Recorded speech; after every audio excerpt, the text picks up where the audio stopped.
Okay, here we go. Thriving in life and business without social media. How do we do it? So many people that I've worked with over the years want to figure out this question of like, God, I don't like social media.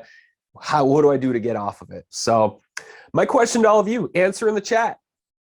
Why do you want to get away from social media? What is your desire to escape?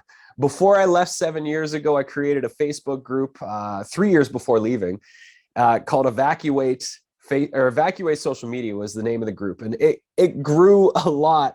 And the conversations we were having in that was like exactly what we're here to do today, except now I'm on the other side of that. I now understand what to do to grow a business without social media. But at the time, I had no idea what I was doing, which is why I started the group. So for Candy, it sucks time and returns little. That is important to me.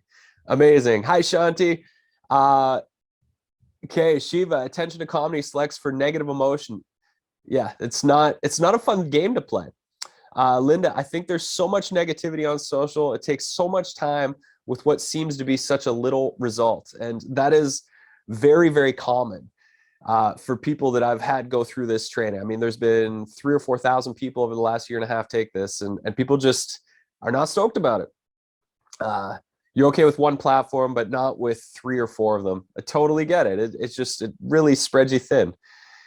Glenna says it's demanding creating content and building a business, especially without a team. Absolutely. It's a lot of work, and that wall on the social media platforms, it's like a black hole. It just sucks out the creativity and souls of creators and entrepreneurs like all of us. It's not something that is designed to really lift you up and support you.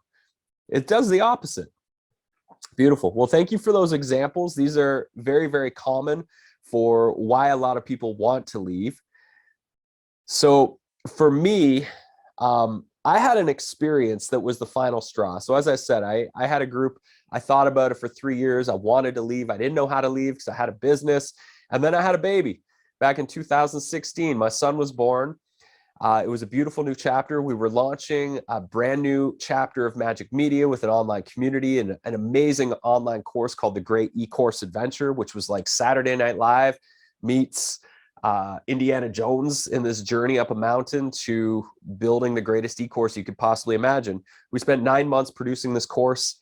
It was the first time I ever felt like I created a work of art in the business realm. It was pure magic and just such a delight.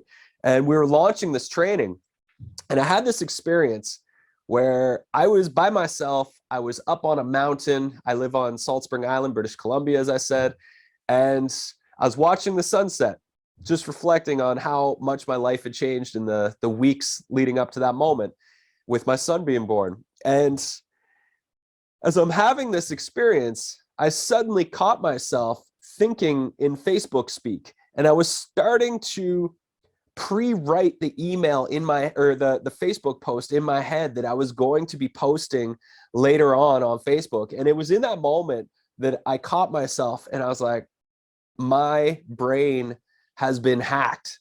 These thoughts are not my thoughts anymore. Facebook owns these thoughts because I'm thinking them right now on how I'm going to be communicating with the people that I'm following on Facebook or the people that are following me.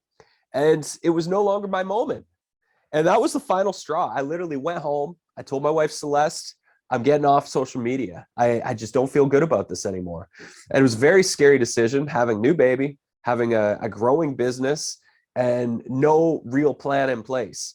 And I basically went on the next day. I made my announcement. I collected the contacts of the people that I wanted to stay in touch with. I deleted my account. And that was 7 years ago. Obviously, I had a lot of the fears come up that most people do of like, what's going to happen? What's on the other side? How do I survive? This is what I'm told I'm supposed to do in order to grow my business and spread my work around the world. Well, what else is there? So that was why I left.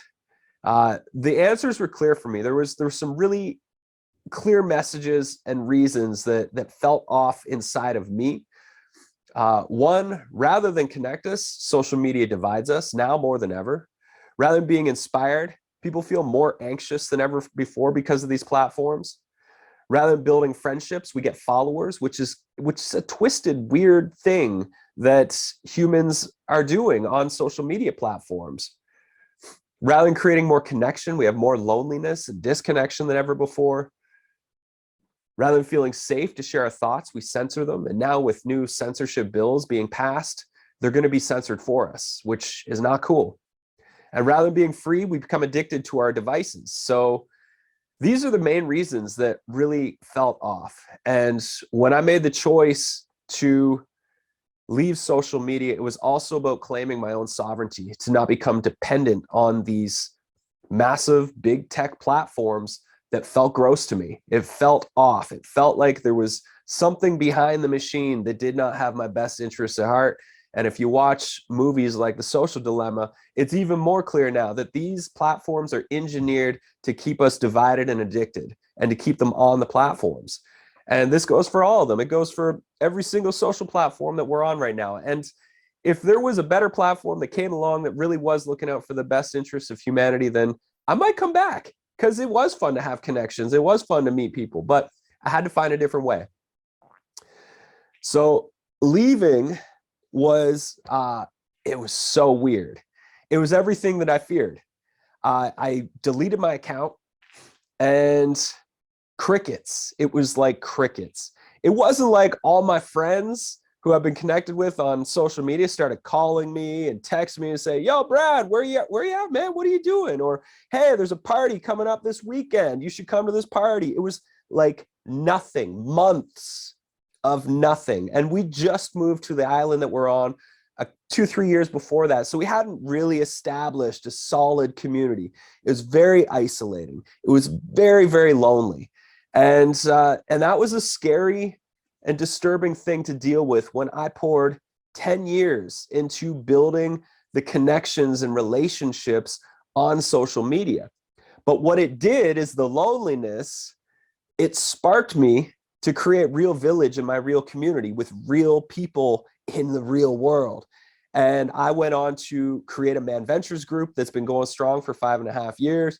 We meet every Tuesday, and whatever guys show up on Tuesday decide what the adventure is the following week, and we can't do the same things 2 weeks in a row. And it's been epic. It's become this amazing brotherhood. We just got back from a mountain last weekend for our annual retreat, and that has become amazing. And we do work parties. If one of the guys is having a baby, we'll go chop his winter supply of firewood. We do meal trains. We'll go support with barn raising parties if guys are doing building projects. It's become this incredible communal piece of my life. And my wife did something very similar. She created a local community called the Mama Hive on Salt Spring Island. And there's now over 700 local moms that are a part of this community. And so and our population's only 10,000 people on my island. So she's created this amazing hub of communal support that's, doing similar things, meal trains, fundraisers for moms that are needing support. Like, we've learned to create real village and real community in our lives, which is very, very different than the illusion of community that we've been trained to believe in on social media. So that was amazing. And it still is a very empowering journey. And the building of relationships in my local area is what sparked the mental shift in how I do marketing now and how I've built Magic Media and grown my income year after year for the last 7 years since leaving social media. So I believe the world does not need more social media usage. What we need is more social connections. We need more real world connections with real people. Most of you are here because of a new relationship with Shanti, who's on the call right now. That's how I've grown what I'm doing, is connecting with real people. So something to think about. Imagine you left social media today. Imagine Facebook went down, Instagram went down, TikTok went down, all the platforms go down. What would you do with all the extra time you would reclaim? What would be different? What are those things, those creative projects, those passions, those hobbies? Imagine you've reclaimed, 3 hours a day or whatever it might be, 2 hours a day. What are some of the things you would do? Read 10 times more fantasy novels. I'm reading a good one right now. Yeah, what else? For me, I play golf 6 days a week. I play at Sunrise every single day. I compete professionally on a tour, and I get way more time adventuring with my kiddo. I cut my hours back from working 9 hours to 12 hours a day when I was on social media to working 6 hours a day now. So Linda, read, exercise, relax, cook. Lynn, write, read, and garden. All right, Shiva, play more golf, do some more yoga, read what you want to read. Beautiful. So again, going back to the sovereignty piece, when we reclaim our time, we're reclaiming it for ourselves. And what we do at that time is based on what our desires, our passions, our inspiration. What I've noticed, which is just a byproduct, is you become more magnetic. When we become the person we want to be by living the life we're inspired to live, we become more magnetic. People want what we have. It becomes easier to find people that want to work with you in what you're doing in the world. So 7 years later, a lot's changed. I have more time for relaxation. As I said, 6-hour work days. I have way more adventures. I've made more money every year since leaving social. I play golf, I exercise, I have way more family time. This has been an amazing byproduct, and it showed me how much time and energy and creativity I was wasting on social media. So this is our magic formula here. This guy is kind of going a little bonkers because he spent too much time on social media. So what's the honest ROI? And some of you, we're going best guess here. So this is how this works. How much money do you make on social media? Do you think you make $500 a month? Do you think you make $2,000 a month? Are you crushing it? If you're crushing it, you're going to get some stuff from this workshop, but it might not necessarily be the best thing to just abandon that ship that's working for you. Most people that come to this, 90 to 95% of the people that come to this workshop, social media is not working for them. So the question, how much are you actually generating? If you're really honest. Okay, so Shiva says negative money. Okay, that's pretty common. Most people that I've taught this workshop to are not actually making money on social media, or they're making such a small amount that they really just can't even. Okay, so Linda, probably $0. So then let's divide that by how many hours you spend on social media.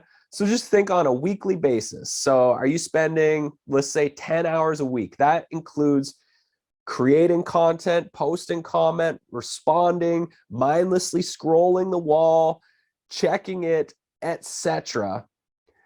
How much? Yeah, exactly. Can't divide by 0. So if it's 0, then we have some work to do. But how many hours are being spent? I would say, I've had people say, I spend about 3 hours a week, which that's for the disciplined folks, to 10 hours a week. That's probably the average that I see when people come to this workshop. And anywhere, I've had one person who had 3 different businesses, and she was doing social media 60 to 80 hours a week and wasn't seeing a return on investment. That was the most extreme case I've ever heard in this workshop. So when you do this math, if you're not making at least $100 an hour from your time spent on social media, then it's probably a good idea to rethink what it is that you're going to be doing differently for your marketing strategy. So, whatever your number is, let's just say you make $1,000, but you're spending 40 hours per month on social media. That's only a $25 an hour rate. And for those of you that want to take your entrepreneurship seriously, like a real business, you could hire somebody to do that $25 an hour job and keep your presence on social media, but you should not be spending that time. You should not be spending that 40 hours a week. You should be reclaiming that 40 hours a week and being more productive with it and doing some of those things that you wish you were doing, or doing some of the other things that I'm about to share with you. So how do we do it? And this has been my journey of the last 7 years that I just feel so grateful that I can now share with all of you. So how do we succeed? It's one word. Every year on New Year's Eve, I come up with a word that I use to themify my year, to give me focus every day that I want to become a part of my life and who I am and how I operate in the world. And this is the word that I chose 2 years in a row after I left social, because I needed this to be my mantra. And the answer is relationships. What does it mean to be in relationship? To want true reciprocity, not just to get something from people, but to be in relationship with them, to form long-term bonds where we're here to support and lift each other up. And that was my mantra. That became my business plan, my business model. That became everything that I had to focus on in order to get through those first several years of like figuring this out and basically feeling like I was erased. Because that's what it felt like. I felt like I was erased from the world by leaving social media. So here are the 18 relationships-based marketing strategies. I'm going to give you examples of how I've implemented each of these into my business since leaving. So you're going to want to take some notes here, I'm guessing. So number one, email marketing. This is a no-brainer, but I would say really, really lean into your audience, your email list. Lean into it as hard as you can. I send 2 to 3 emails a list. If you think about how much most people are posting on social media, some people are posting 1 to 3 times a day.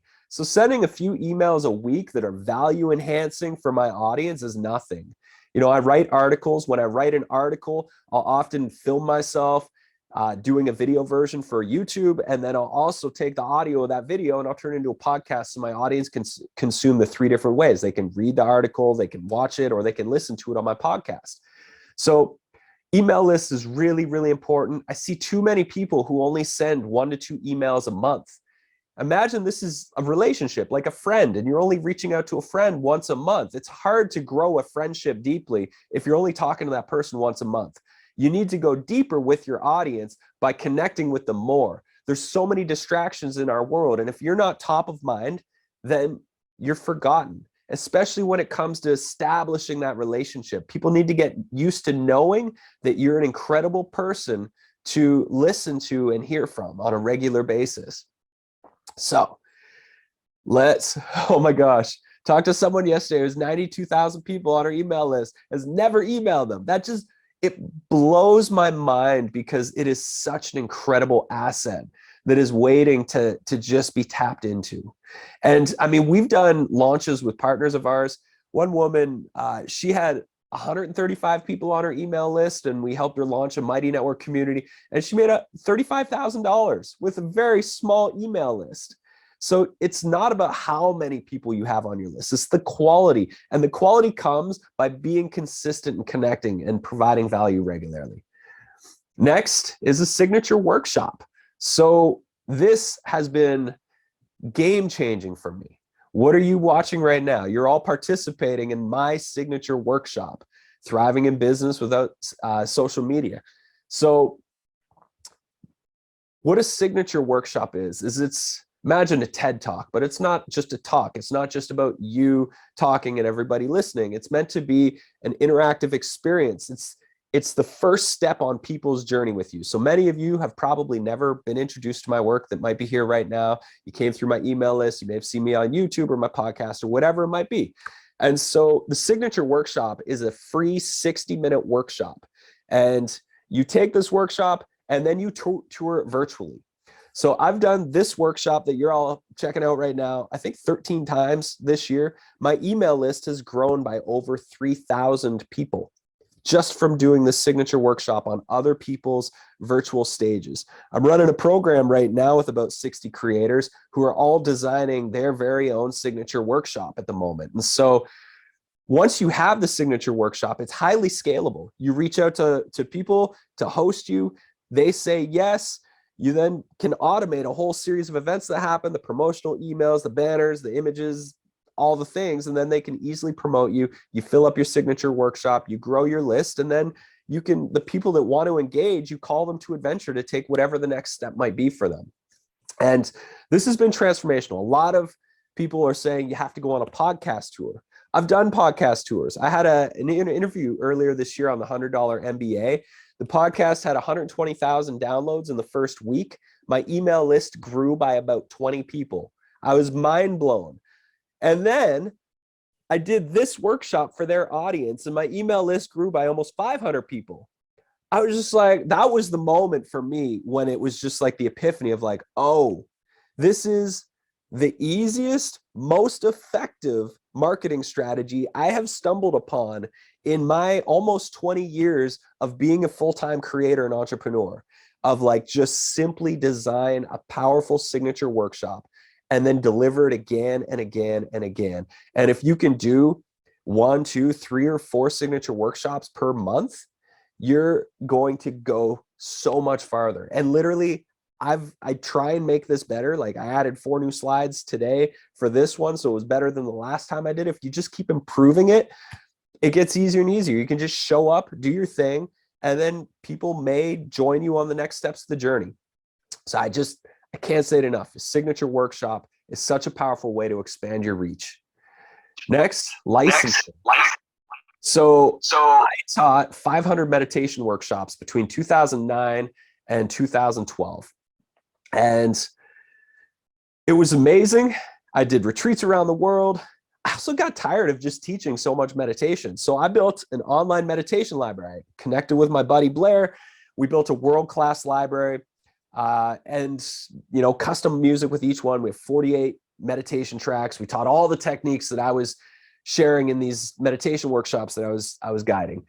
And in that process, I discovered the beauty of licensing. So Mind Valley was one of my first licensing partners. I quickly became I became their top meditation guide on their Omvana app for like 6 years straight. And in the process, I started reaching out to other apps and licensing my meditation library to, I think I have 8 different licensing partnerships now that pay me monthly, quarterly, annually, or they'll just outright purchase the rights to my meditation library. I've generated hundreds of thousands of dollars in passive income, like purely passive. I have not had to grow a meditation audience for about 7 years since starting these licensing partnerships. The income keeps coming in, the audience keeps growing. I mean, there's been millions of people who have used my meditations over the years. And I've essentially retired myself from teaching meditation. I haven't had to teach a workshop for years because I poured my heart and soul into these tracks. So if you have an audio library, if you have courses and content, things that are really high quality, that say an app or an institution, like one of the people who I've worked with over the years, she does like prenatal work and she's created a bunch of courses. And so she's been setting up licensing partnerships with other governing bodies who are looking for really amazing courses that their teachers can go through in their teacher trainings. And so those are licensing partnerships you can set up. What I've always done is non-exclusive licensing, meaning I can license the exact same asset across multiple places. But this is one of the least talked about strategies for marketing that I have heard in our industry. And it's also one of the most effective, the easiest, and it can be very, very lucrative for anybody that does it. The only thing is you have to have really good stuff. So licensing, that's the next one. Now, guest appearances. So I'm not saying podcasts are bad based on my story earlier. Podcasts are still good. The way that I go about podcasts when I reach out to do a signature workshop, I ask about the signature workshop first. And if they say yes, I say, great. Do you want to have me on a podcast a week or 2 before we do the signature workshop so your audience gets to know me and they get more excited about coming to the signature workshop? So that's how I frame podcasts now. I have my own podcast. I think anybody that wants to get the word out who loves audio, if you listen to podcasts, you should have a podcast. Yeah, the way that I do my podcast a lot of the times is I record my coaching sessions and I'll often just grab the pieces that I found were like the nuggets of gold, and I'll create these 3 to 15 minute coaching sessions or coaching podcast episodes. And I've done hundreds of episodes that way. Because it's capturing those moments where you're in the flow and you're just riffing on something. And it's like, that was pretty good. We should probably have more than one person hear this. And then, you know, being a guest blogger, when I was doing my meditation tours, I guest blogged all the time. I had a spreadsheet of 50 to 100 people. I'd write articles every week. And then I would just go and submit those articles to all the big blogs like Elephant Journal and Omvana and all sorts of others, Finer Minds. And then they would publish them and I'd grow my audience that way. Next, profit sharing. So this one is interesting. This is very relationships based. Years ago, 4 or 5 years ago, I switched my entire business model. I stopped doing client work and I only did business partnerships. So instead of, say, somebody hiring us for $100,000 to work with them on their project, we would charge them a retainer that was a significantly lower amount, but then we would take a percentage of their sales at the end for 3 years, and we would work together for 3 years. And we have a bunch of partnerships like this right now. And that was so much more fulfilling. I found client work really drained me because it wasn't feeding that entrepreneurial spirit. We'd do these like 6-month lifts, hard work. It would pay well, but it wouldn't feel like I had ownership over the end result of like where it goes over the coming years. And this has just been a way more satisfying and profitable way to do client work, but doing it as business partners. We are about to launch basically like a Spotify for kids with our other company, Magic Kids. So this is a company I started with my son, Soren. And basically we are producing the most magical audio stories, music, kids meditations, and like homeschooling and learning activities for kids to help them integrate the lessons and themes from the stories. So we are the first fair pay publishing company. And we pay 50% of our revenue back to our artists. This is allowing us to attract some unbelievably talented storytellers, producers, voice actors, musicians to score the music and sound effects for the audio stories, musicians to submit all of their incredible libraries of kids' music. It's blown my mind that even before we launch, we're literally putting our application through Apple today. So we might be live tomorrow in the App Store with Magic Kids. It's blown my mind that even before launching, we've already licensed and signed somewhere between 100 and 150 artists. And once this is live, it's going to blow up. I can just feel it. It's just like, it's something that is ready and so ripe and the world needs it.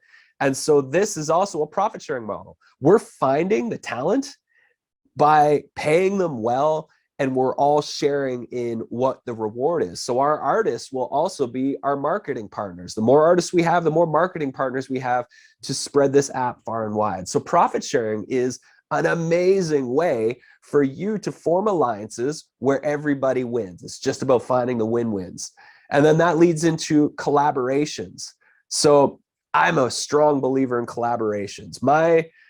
When I launched that Great E-Course Adventure course years ago, it would have cost me $100,000 to $200,000 to hire my two buddies to come do all the work of building our custom platform, doing all the design work, doing all of the video production. It was a beast of a course, and it's still epic. It still blows my mind that we did it. So instead, I couldn't afford it. So I said, yo, this is the plan. Do you guys want to be business partners and we'll revenue share on this?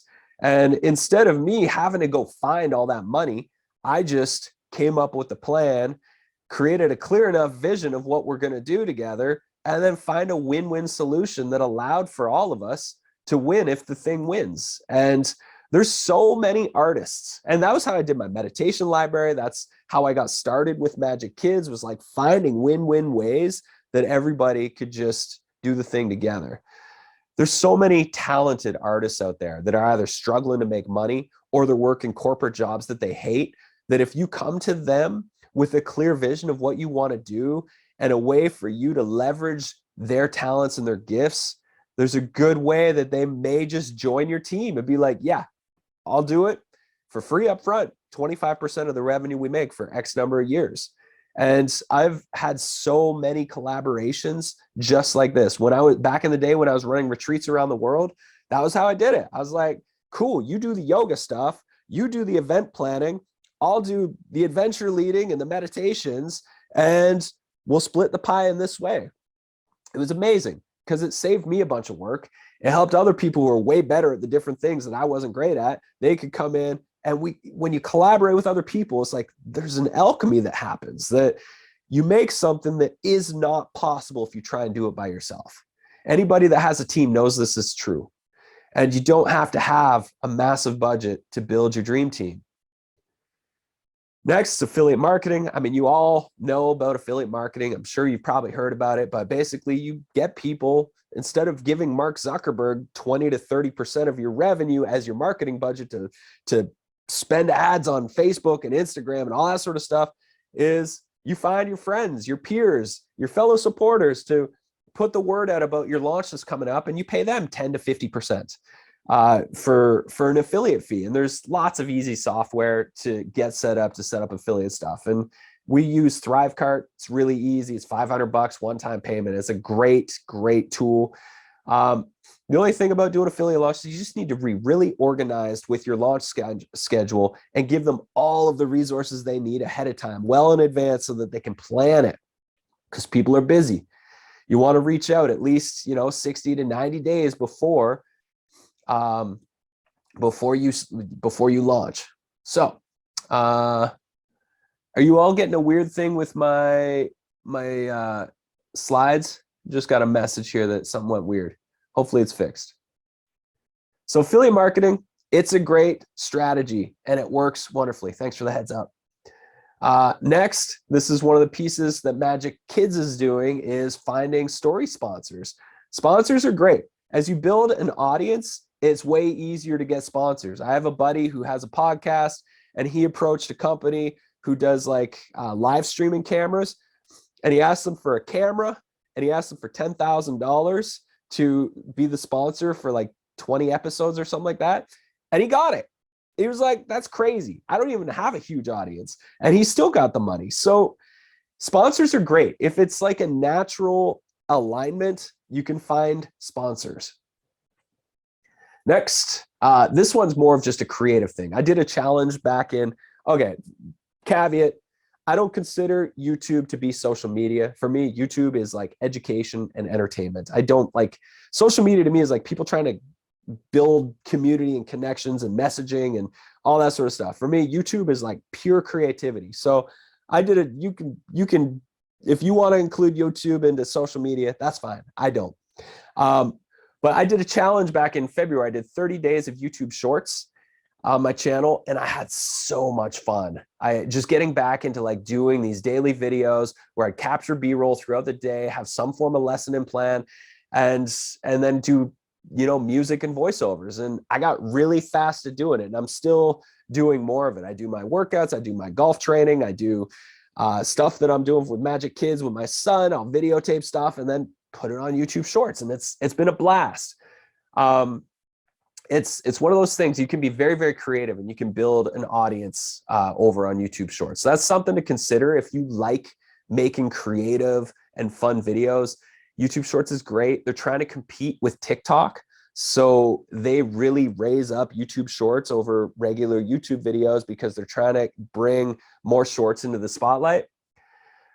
And then here's a bunch of other Magic Kids things we're doing. So we've done press releases to local media sources. We've been in a bunch of magazines and had shout outs on radio shows. We'll do more of that once the app is live. Selling retail stores, if you have a physical product, markets and trade shows. We've done the majority of our book sales over the last 2 years for Magic Kids at our local market. We've sold thousands of books at our local market. Generosity marketing. So when we launched Magic Kids, we gave away 500 books. We looked up companies that we were really inspired by, that we loved. We reached out. We said, we love what you're doing. How many parents do you have on your team? We want to send you guys a box of books. And that was a really great way. We actually made a relationship with our existing marketing partner, the Harmon Brothers, which is one of the biggest comedy ads agencies in the world. They did like the Squatty Potty commercial, the Poo Pourri. They have amazing. So that was our initial connection with them that led to us becoming partners.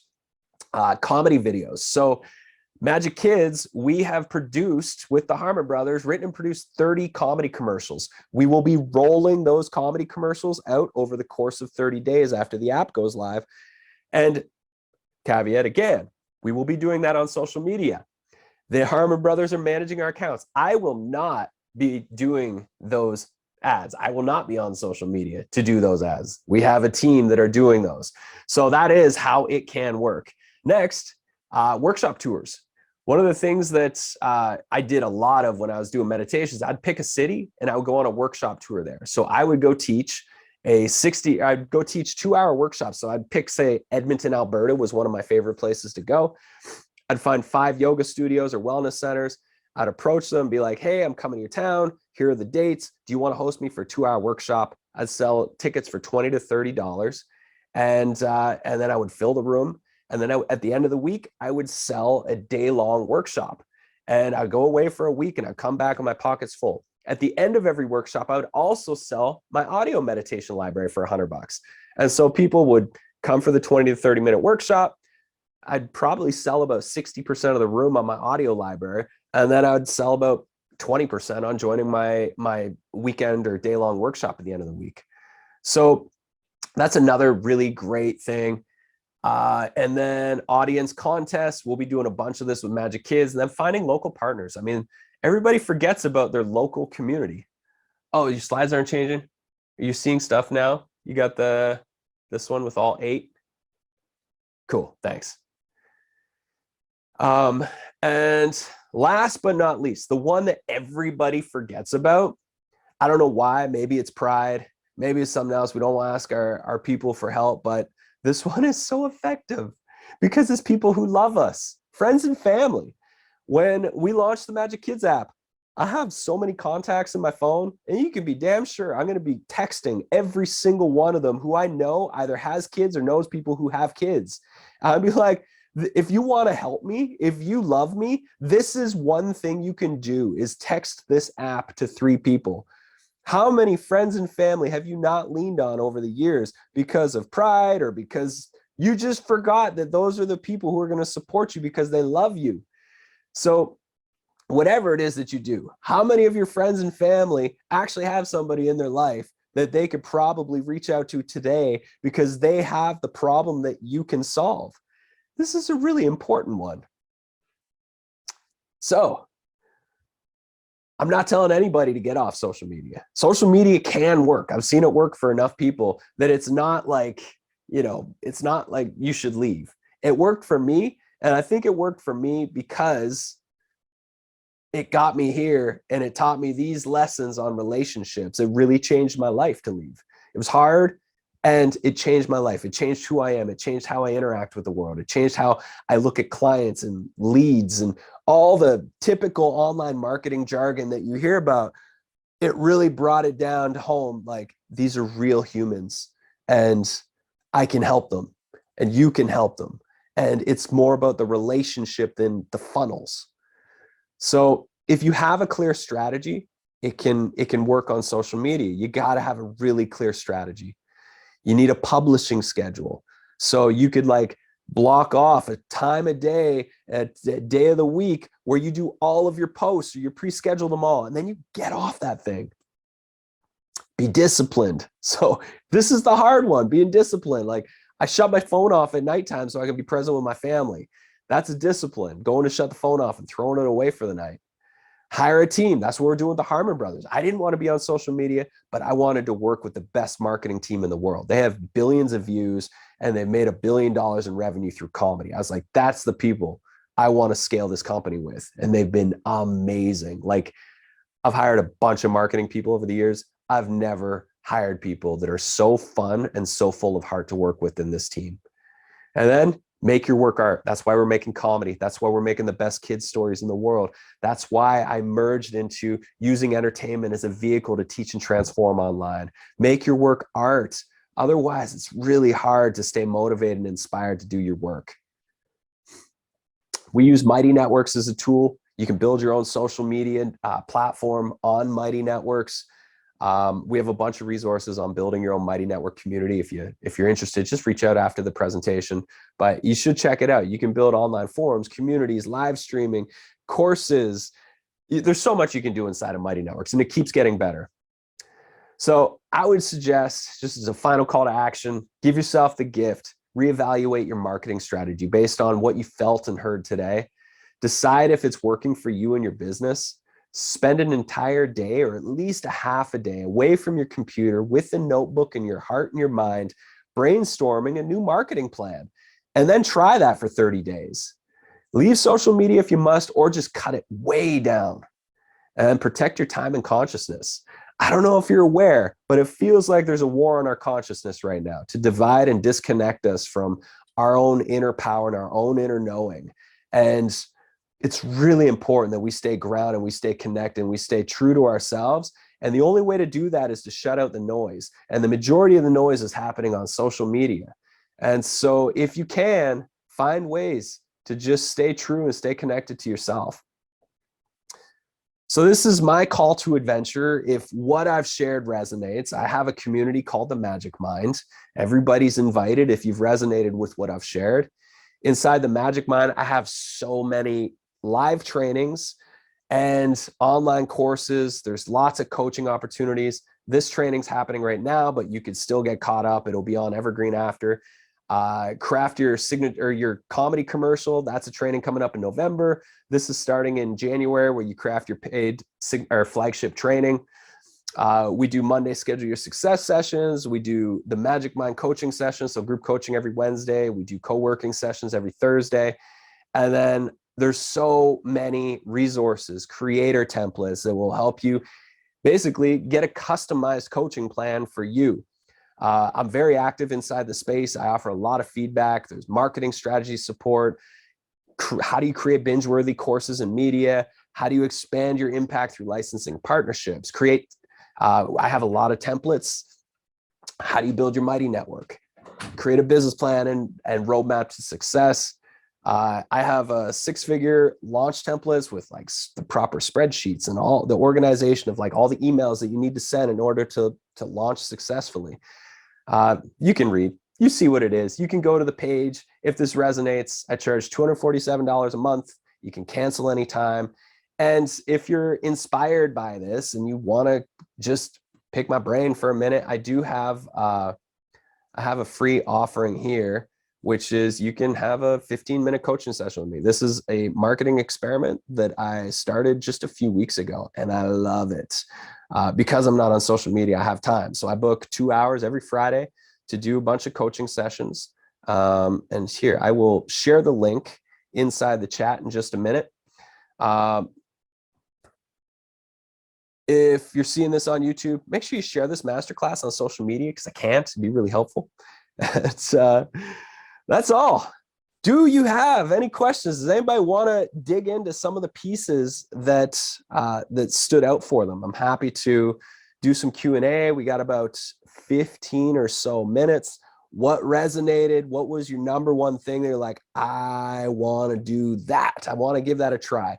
My suggestion is like whatever thing stood out is give yourself the opportunity to try an experiment. I always do experiments. I'll do 90-day experiments. So right now with the coaching session of 15-minute coaching sessions, this is similar to like a hot seat session inside of my Magic Mind, is I'm just doing this as a 90-day experiment. And so far it's been really, really awesome to just do these as a way to meet my audience, meet my email list.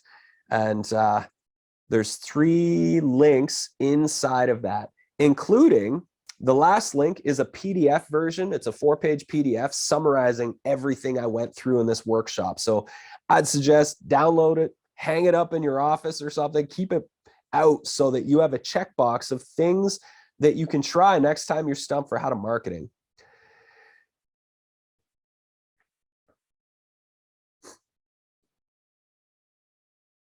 So questions, comments, or does anybody want to brainstorm? We got time. Don't be shy. Aaron, you interested? Yeah. Yeah, hi. How are you? Doing great. This is lovely. It's fun to do. So yeah, the thing that really intrigued me about this, well, first of all, like Instagram is just frustrating right now, right? Like you get on it because, oh, you're millions of people. Oh, by the way, like half the viewership of last year is gone. You know, it's just a really frustrating game Yeah. that you play. So like this as an example, right? Like you clearly connected with Shanti to use her list to get in front of new people. So how are you finding her? So that's kind of where I'm at right now is like, how do I find the people to collaborate with? Yeah, so that happens in week 5 of our signature workshop training, which is basically the easiest way to summarize it is the first thing I do when I have these connections and I finish a workshop, I'm always like, do you have a couple people that you think I should reach out to do the same thing for? So I always ask, like, and if they give me names, do you feel comfortable making an introduction? Introductions are always the best. Two, you can ask your email list of like, hey, I'm touring this workshop. Does anybody want to host me who has an audience? And then three, book a time, spend 2 hours just Google searching, come up with like 5 to 10 keywords that are your audience. And I start with searching for podcasts. So let's just say it's like business coaching podcast, entrepreneur success podcast, etc., conscious creator podcast, whatever it might be. And just go through the first 5 pages of Google for each of those 5 to 10 keywords that you're searching. And if you have podcast in there, then you know these are probably people that already have guests come on. And you don't need you don't need the big podcasts. I've been on some big podcasts and they rarely do much. It's actually like intimate groups like this, where it's like you feel like, oh, this is just a real person and real conversation. Those are usually way more successful and beneficial for everybody. So if you start by just searching podcasts with your keywords and just make a spreadsheet of, as many as you can, and then pre-write your email. In my course, we have all the templates, the email templates, the spreadsheet templates, all the things. But basically, you just pre-write your email. You do like a custom part of it that is directed towards them and why you feel like this workshop and your message are why they're a match. And then you just basically do that. You copy and paste that message and you send it to as many people as you can. You try and keep it as brief and clear and succinct as possible. And what I like to do, what I'm looking for is the opportunities to collaborate. So I'm not just looking to get on other people's stages. I'm also excited to host other people if they have a workshop that they want to come do. So, we have a workshop coming up around creating quizzes to grow your business. So that is like, for me, I'm like, I'm not going to teach that. That's exciting. I think my audience would be really interested in that.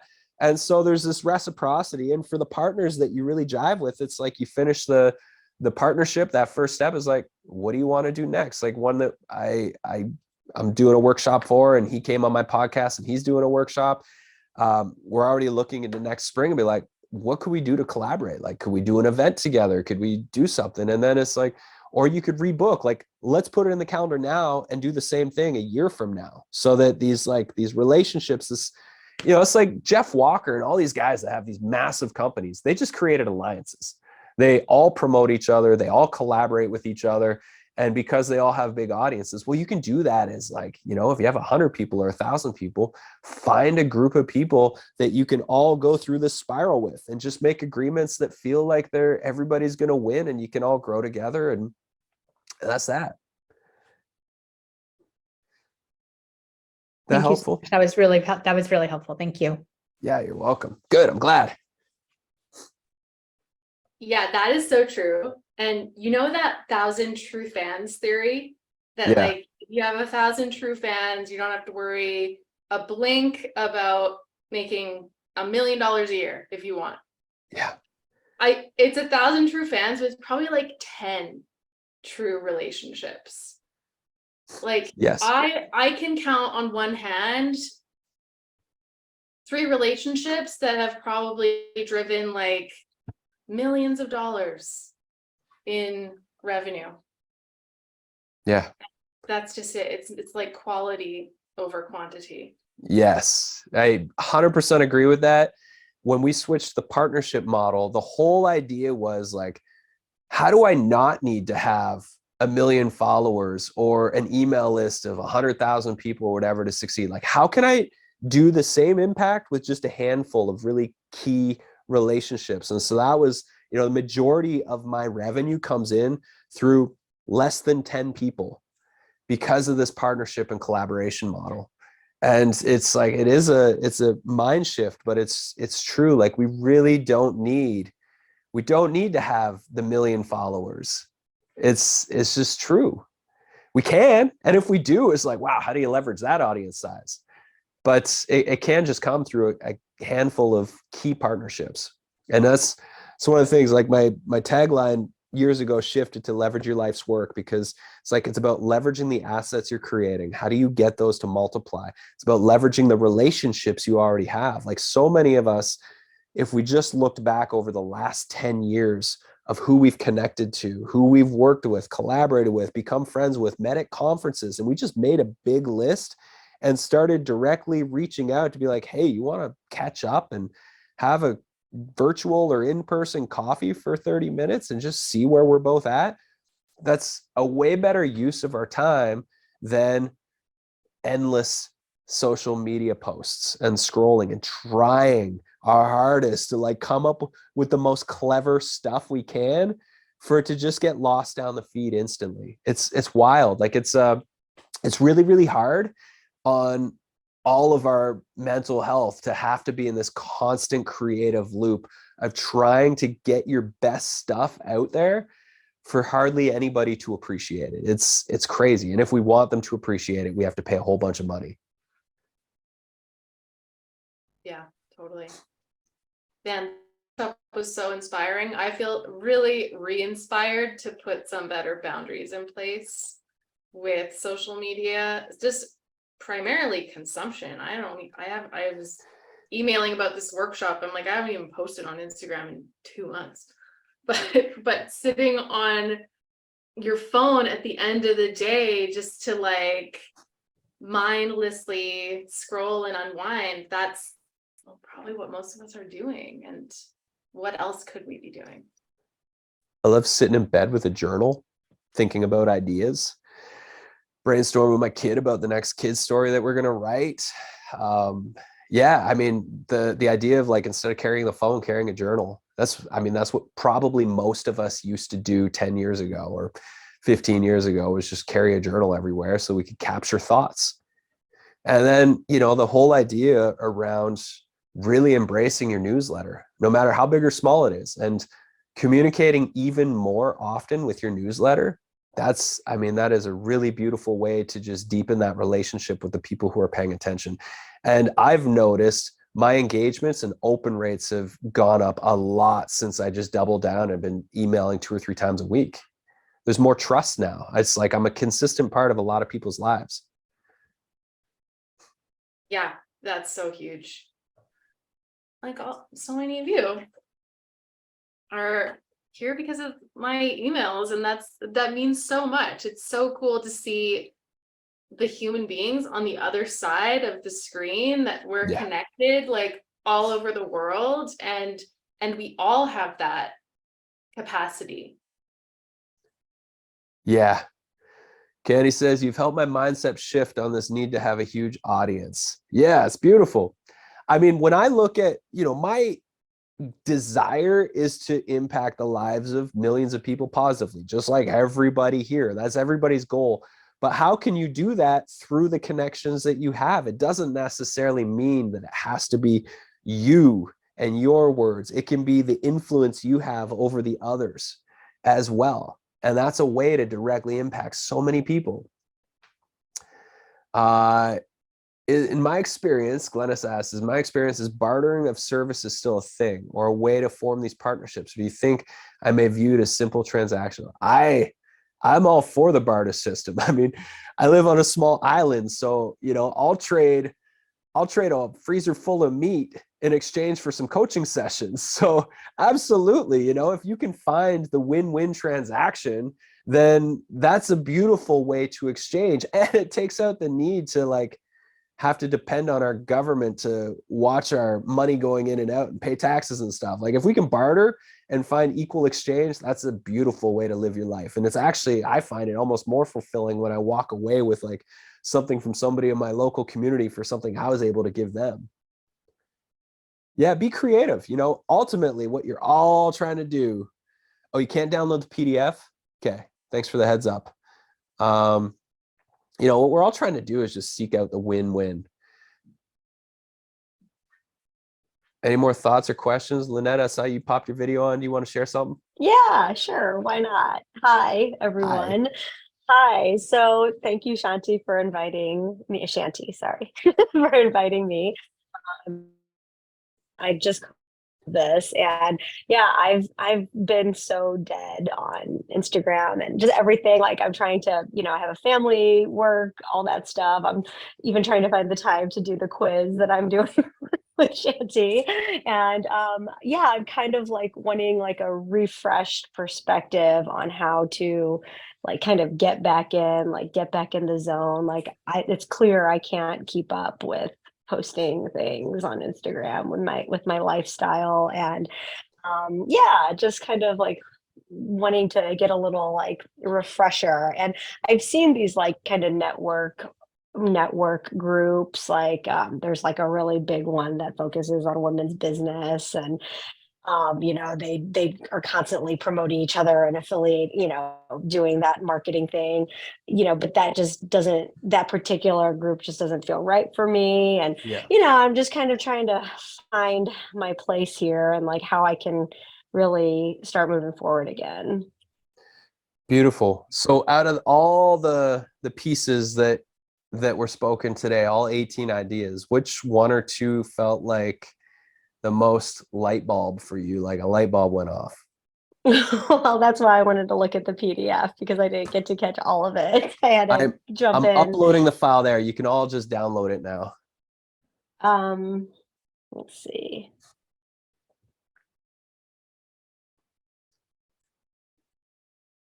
Um, yes. So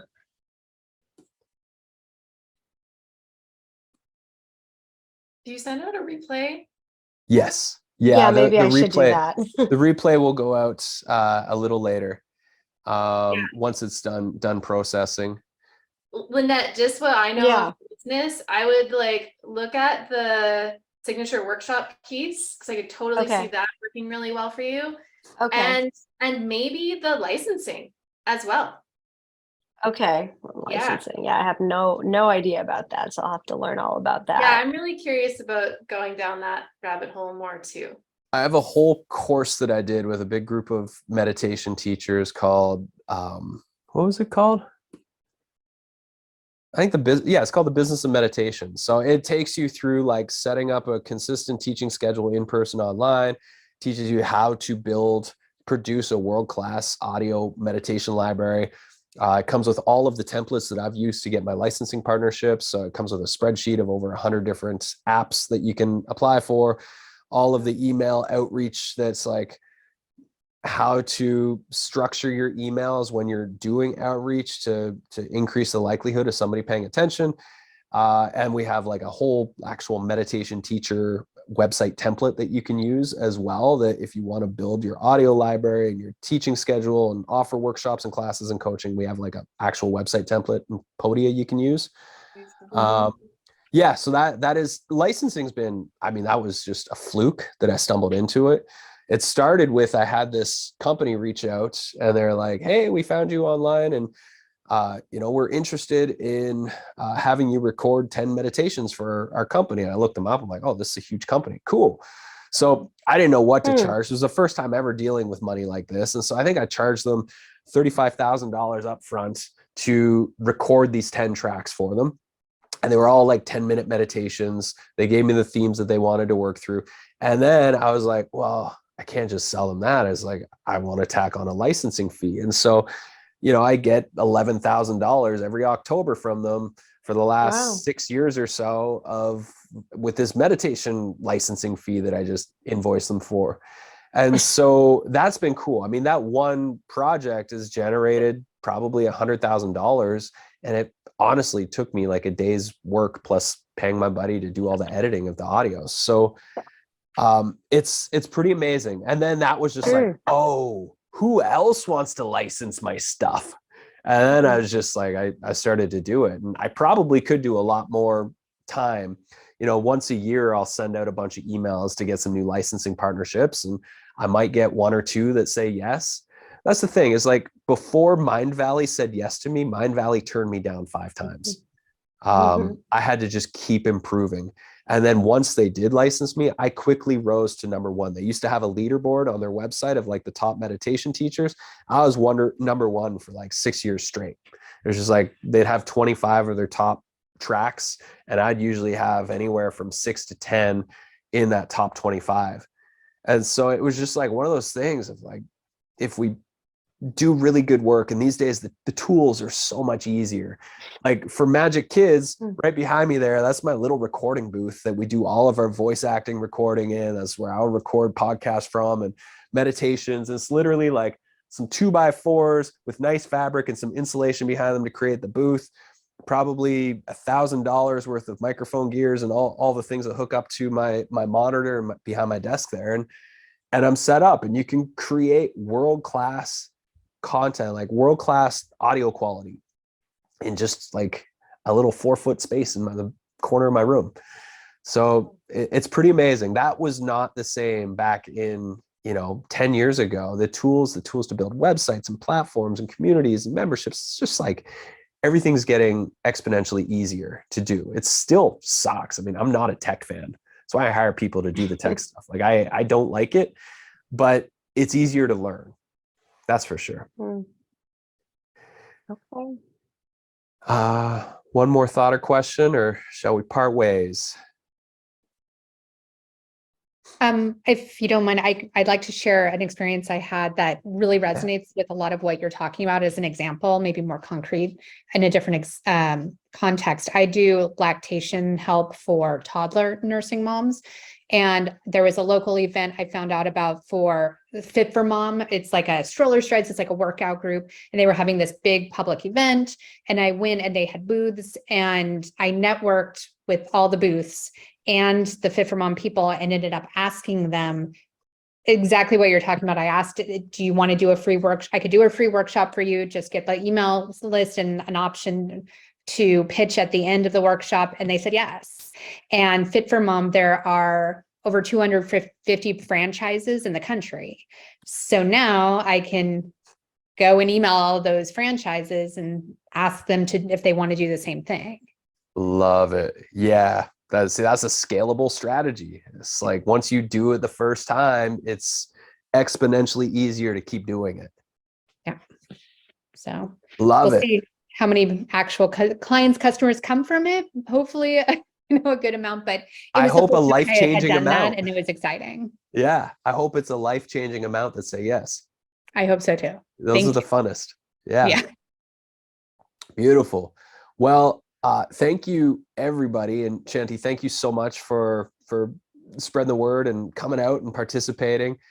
There are those links inside the chat here. I will be sending out the recording either tonight or tomorrow, so watch for that. And if anybody has any follow-up questions, let me know, or just book a 15-minute coaching session and we can dig into this a little deeper for all of you and get some customized support around what you're doing and what you could transition into as a marketing strategy. I mean, it's almost the end of the year. This is the perfect time of year to start thinking about 2024 and what you're going to do differently. So this is a great time to start laying the tracks down for change and for growth in the new year. So I'm here, love to support you, and I'm looking forward to your workshop coming up soon. Yeah, me too. Thank you so much, Bradley. This was great. Beautiful. Okay, everybody, thank you, and hope to see you all again soon.